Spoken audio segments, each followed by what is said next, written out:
आता 1 महिन्यामध्ये ते पाऊस आल्यानंतर त्याच्यावर बुरशी मर नावाचा रोग आला आहे आणि जवळजवळ आता या शेतामध्ये 25% मर जाड झालं आहे. त्यामुळे नुकसान झालंच आहे. नुकसान झालेलं आहे. याच्यावर अजून अळीचा प्रादुर्भाव अडीच तर आहेच. अडीच बरं फवारणी मारून कंट्रोल करून घेऊ, पण हे मर रोग कंट्रोल होऊ शकत नाही. नाही.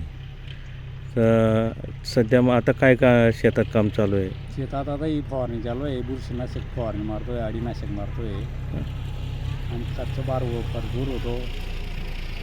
काय परवडत नाही आणि भाव बी नाही इथे. भाव बी नाही. हरभऱ्यांना याच्या आधी रब्बीमध्ये काय घेतलं या शेतात?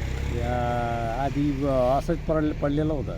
अच्छा. हां, कारण की आम्ही एकच पीक घ्यायचं बुवा, पण ते काही एक पीकही हातून जात आहे. जात आहे आता. आणि या हरभऱ्यालाही भाव नाही, कारण की आता शासनाने काय केलं, ते पिवळा वाटाणा आयात करून घेतला. त्यामुळे हरभऱ्याचे कडधान्याचे सगळेच भाव पडले. भाव पडले आणि त्याच्यात निसर्ग साथ देत नाही. निसर्ग साथ देत नाही. अच्छा. म्हणजे शेतकऱ्यांना हे फार वाईट दिवस आले. वाईट दिवस आले. आणि शासन कर्जमाफी करत नाही, काही विमा देत नाही. काहीच देत नाही. हां.